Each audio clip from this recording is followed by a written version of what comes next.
আপনি কি বাচ্চা নিতে চান কিন্তু অনেক চেষ্টা করেও ফল পাচ্ছেন না?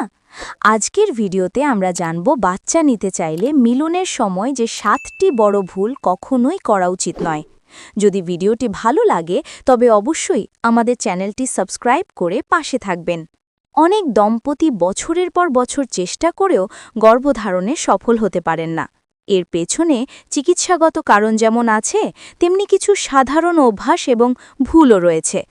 আসলে গর্ভধারণ একটি প্রাকৃতিক প্রক্রিয়া, কিন্তু আমাদের অজান্তে কিছু ভুল পুরো প্রক্রিয়াটিকে ব্যাহত করে দিতে পারে। তাই আজ আমরা বিস্তারিত আলোচনা করব সেই 7টে ভুল নিয়ে, যেগুলো এড়িয়ে চললে গর্ভধারণ সহজ হতে পারে। ভুল 1, সঠিক সময় নির্বাচন না করা। গর্ভধারণের জন্য সবচেয়ে গুরুত্বপূর্ণ হল ফার্টাইল উইন্ডো বা ডিম্বস্ফোটন সময় মিলন করা।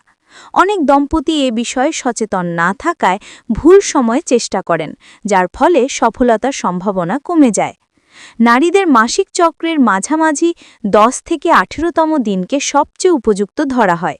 এই সময় ডিম্বাণু খেলে দেওয়া হয় এবং তখনই শুক্রাণুর সঙ্গে মিলিত হয়ে গর্ভধারণের সম্ভাবনা বেশি থাকে। ভুল 2, অতিরিক্ত মানসিক চাপ নেওয়া।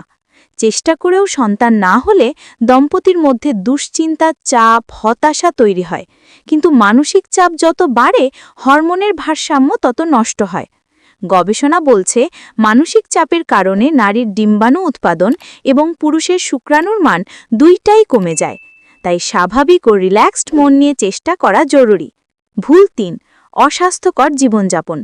খারাপ খাদ্যাভ্যাস, পর্যাপ্ত ঘুম না হওয়া, ধূমপান বা মদ্যপানের মতো অভ্যাস সন্তান ধারণে বড় বাধা হয়ে দাঁড়ায়। বিশেষ করে ফাস্ট ফুড, অতিরিক্ত তৈলাক্ত খাবার এবং অতিরিক্ত ক্যাফেন গ্রহণ উর্বরতা নষ্ট করে।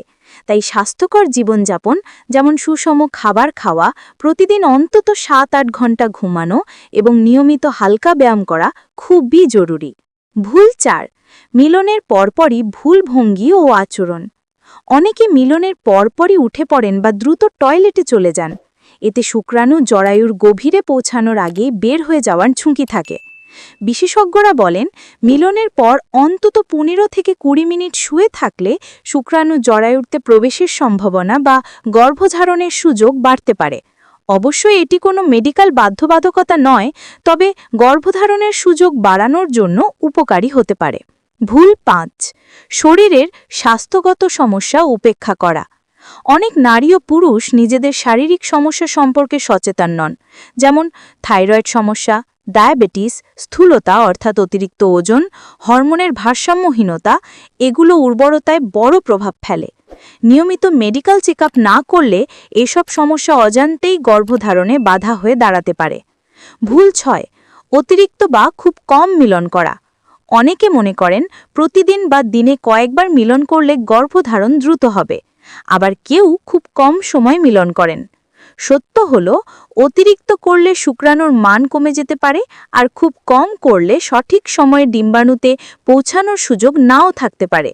সঠিক ভারসাম্য হল মাসিক চক্রের উর্বর সময়ে প্রতি 2 দিন অন্তর অন্তর মিলন করা।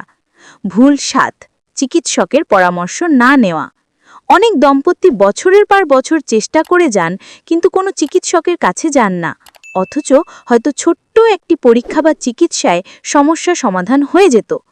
যদি 1 বছরের চেষ্টার পরও গর্ভধারণ না হয়, তবে অবশ্যই একজন স্ত্রীরোগ বিশেষজ্ঞ বা ফার্টিলিটি বিশেষজ্ঞের কাছে যাওয়া উচিত। প্রয়োজনে দুজনেরই কিছু টেস্ট করা যেতে পারে। অতিরিক্ত কিছু গুরুত্বপূর্ণ টিপস। 1, নারীর সঠিক ওজন বজায় রাখা। 2, প্রতিদিন ফল, মূল, সবজি ও প্রোটিনযুক্ত খাবার খাওয়া। 3, ধূমপান, মদ্যপান বা নেশাজাতীয় দ্রব্য সম্পূর্ণ এড়িয়ে চলা। 4, প্রতিদিন হাঁটা বা হালকা ব্যায়াম করা। 5, মিলনের আগে পরে অযথা আতঙ্কিত না হওয়া। উপসংহার: গর্ভধারণ শুধু শারীরিক নয়, মানসিক ও আবেগিক প্রস্তুতিরও একটি অংশ। অনেক সময় ছোট ছোট ভুল আমাদের স্বপ্ন পূরণে বড় বাধা হয়ে দাঁড়ায়। তাই আজকের ভিডিওতে বলা 7টি ভুল এড়িয়ে চলুন আর সুস্থ, স্বাভাবিক জীবনযাপন করুন।